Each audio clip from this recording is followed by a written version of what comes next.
हरे कृष्णा, राधे राधे दोस्तों। आप सभी को वैशाख पूर्णिमा की ढेर सारी शुभकामनाएं। आप सभी के परिवारजनों पर भगवान विष्णु की कृपा सदा सर्वदा बनी रहे। वैशाख पूर्णिमा का यह पावन तिथि हिंदू धर्म में विशेष महत्व रखती है। इस व्रत को धन और संतानदायक माना गया है।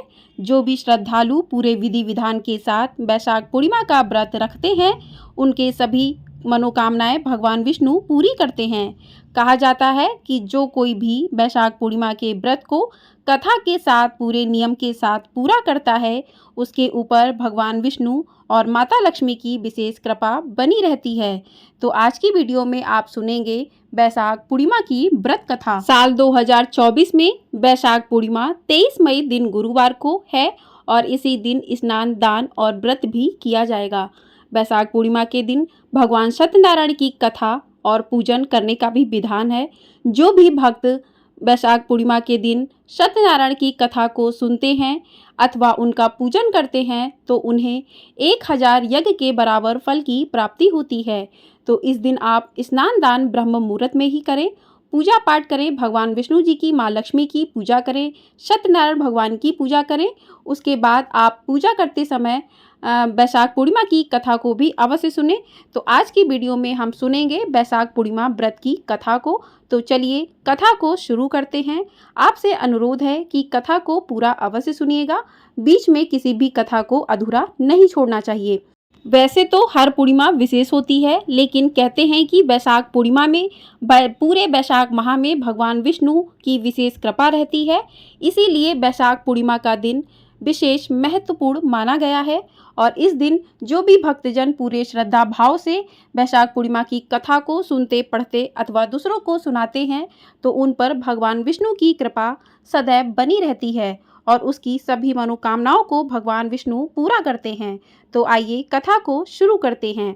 एक बार द्वापर युग के समय माता यशोदा भगवान श्री कृष्ण से पूछती हैं कि आप संसार के पालन करता हो, मुझे ऐसा कोई उपाय बताओ जिससे मृत्यु लोक में किसी भी स्त्री को विधवा होने का भय न हो और न ही उसे निसंतान होने का दुख रहे। तब भगवान श्री कृष्ण ने अपनी माँ से कहा कि मैं आपको एक ऐसे ही व्रत के बारे में विस्तार से बताता हूँ जो सौभाग्य प्राप्ति के लिए हर महिला को 32 पूर्णमासी तक इस पावन व्रत को करना चाहिए। इससे संतान और सौभाग्य की रक्षा होती है। कांतिका नामक नगर में राजा चंद्रहास्य राज करता था। उसके नगर में एक धनेश्वर नामक का ब्राह्मण भी अपनी पत्नी सुशीला के साथ रहता था। इनके घर में किसी प्रकार के धन संपत्ति की कोई कमी नहीं थी, लेकिन ब्राह्मण का कोई संतान न था, जिसके कारण दोनों पति पत्नी बहुत दुखी रहते थे। एक बार उस नगर में एक साधु आता है जो सभी घरों से भिक्षा मांगकर गंगा नदी के किनारे भोजन कर जीवन यापन करता था। लेकिन वह साधु धनेश्वर के घर भिक्षा मांगने नहीं जाता था। यह देखकर सुशीला और धनेश्वर बहुत दुखी हुए और जाकर उस साधु से पूछे कि आप सभी घरों से भिक्षा लेते हो, लेकिन हमारे घर क्यों नहीं? ऐसा क्यों साधु महाराज?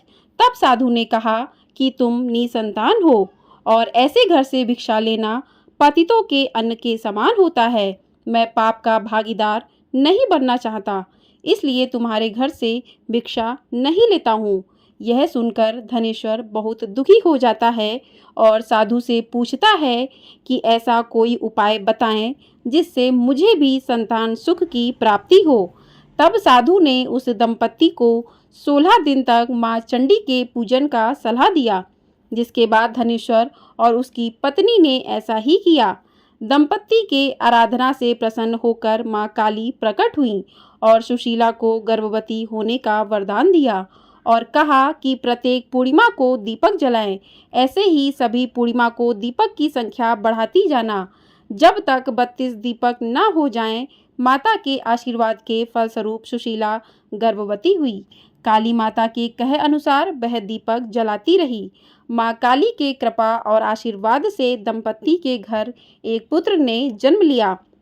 उसका नाम धनेश्वर और सुशीला ने देवदास रखा। देवदास जब बड़ा हुआ तो धनेश्वर ने उसे विद्या ग्रहण करने के लिए काशी भेजा। काशी में देवदास के साथ एक अजीब दुर्घटना घटी, जिसके कारण धोखे से देवदास का विवाह हो गया। जब देवदास ने बताया कि वह अल्पायु में है, फिर भी उसका विवाह जबरदस्ती करवा दिया गया। कुछ समय बाद जब काल देवदास के प्राण लेने आया, तो काल देवदास का प्राण नहीं ले पाया। तब काल ने यमराज से कहा कि वह देवदास के प्राण लेने में असमर्थ है, जिसके पश्चात यमराज ने इसके पीछे का कारण जानने के लिए भगवान शिव और माता पार्वती के पास गया। तब माता पार्वती ने माता काली के वरदान के वृत्तांत को सुनाया और कहा कि ब्राह्मण दंपति ने पूर्णिमा का व्रत रखा था, इसलिए काल देवदास का कुछ भी बिगाड़ नहीं पाया। तभी से कहा जाता है कि पूर्णिमा के दिन व्रत करने से काल से मुक्ति मिलती है और भगवान सभी मनोकामनाओं को पूरी करते हैं। तो इस प्रकार से वैशाख पूर्णिमा की व्रत कथा पूर्ण होती है। अब सुनते हैं दूसरी कथा। अन्य कथा के अनुसार गौतम ऋषि ने अपनी पत्नी अहिल्या को श्राप दिया था, क्योंकि उन्हें इंद्र ने धोखा दिया था। अहिल्या को पत्थर में बदल दिया गया था। वैशाख पूर्णिमा के दिन भगवान राम वनवास के दौरान गौतम ऋषि के आश्रम में पहुँचे। गौतम ऋषि ने भगवान राम का स्वागत किया और उन्हें भोजन परोसा। भोजन के बाद भगवान राम ने अहिल्या को पत्थर से मुक्त होने का वरदान दिया। इस व्रत को करने से पापों से मुक्ति और मोक्ष की प्राप्ति होती है। बोलिए श्री हरि विष्णु की जय। वैशाख पूर्णिमा का व्रत भगवान बुद्ध, भगवान विष्णु और माँ लक्ष्मी की पूजा के लिए महत्वपूर्ण माना जाता है। यह व्रत पुत्र प्राप्ति, धन प्राप्ति और मोक्ष प्राप्ति के लिए भी लाभदायी माना जाता है। इस व्रत को करने से पापों से मुक्ति मिलती है और मन शांत होता है। इस व्रत के दौरान व्रतधारी को मांस, मदिरा और लहसुन प्याज का सेवन नहीं करना चाहिए। व्रतधारी को दिन भर में कम से कम एक बार भगवान का नाम भी अवश्य लेना चाहिए। तो इस प्रकार से वैशाख पूर्णिमा की कथा पूर्ण होती है। बोलिए श्री हरि विष्णु जी की जय। तो इस प्रकार से कथा सुनने के बाद आपने हाथ में जो भी पुष्प अक्षत लिए हैं, उनको भगवान के सामने अर्पित कर दें। अर्पित करने के बाद आप भगवान की आरती करें। तो चलिए आरती शुरू करते हैं। ओम जय जगदीश हरे, स्वामी जय जगदीश हरे, भक्त जनों के संकट क्षण में दूर करे। ओम जय जगदीश हरे, जो ध्यावे फल पावे, दुख बिन से मन का, सुख संपत्ति घर आवे, कष्ट मिटे तन का। ओम जय जगदीश हरे, मात पिता तुम मेरे, शरण गहूँ मैं किसकी, तुम बिन और न दूजा, आस करूँ मैं किसकी। ओम जय जगदीश हरे, तुम पूर्ण परमात्मा, तुम अंतर्यामी, पार ब्रह्म परमेश्वर, तुम सबके स्वामी। ओम जय जगदीश हरे, तुम करुणा के सागर, तुम पालन करता, मैं मूरख खल कामी, कृपा करो भरता। ओम जय जगदीश हरे,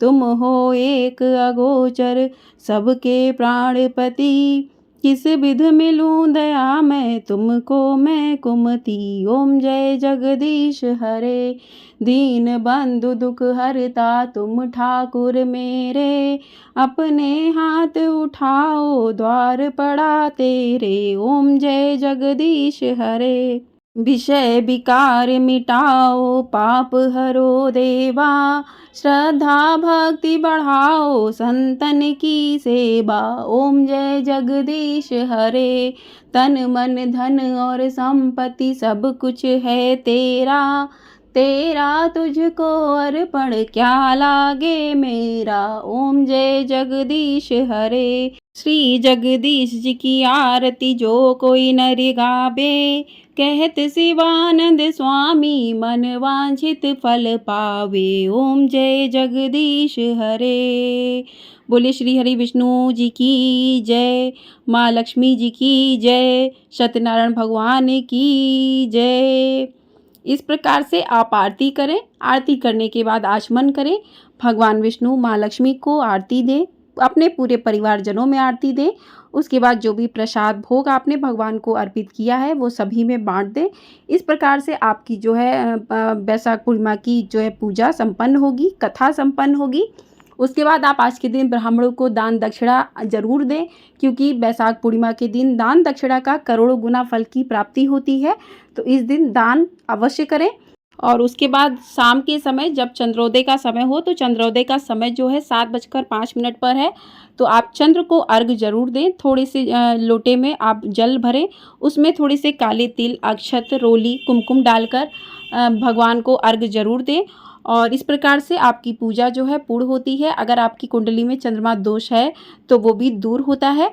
तो इस प्रकार से चंद्रमा को आज के दिन अर्घ जरूर देना चाहिए। बैसाख पूर्णिमा के दिन सफ़ेद चीज़ों का दान जरूर करना चाहिए, जैसे चावल है, चीनी है। इन चीज़ों का दान करने से चंद्र दोष की से मुक्ति मिलती है। तो इस प्रकार से जो है आप दान कर सकते हैं सफ़ेद चीज़ों का। ब्राह्मणों को भोजन करवा सकते हैं, गरीबों में दान कर सकते हैं। तो ऐसा करने से आपको हजारों करोड़ों गुना फल की प्राप्ति भी होती है। तो इस प्रकार से पूजा व्रत संपन्न करें और भगवान विष्णु से अपनी पूजा में हुई गलतियों के लिए क्षमा याचना करें। आप सभी की मनोकामना भगवान विष्णु पूरी करें। वीडियो पसंद आई हो तो वीडियो को लाइक, शेयर और चैनल को सब्सक्राइब जरूर कर दें। आपको हमारे चैनल पर सत्यनारायण भगवान की कथा भी सुनने को अवश्य मिलेगी, तो कथा को अवश्य सुनिएगा। चैनल को सब्सक्राइब जरूर कर लीजिएगा। जय श्री हरि विष्णु, जय माँ लक्ष्मी।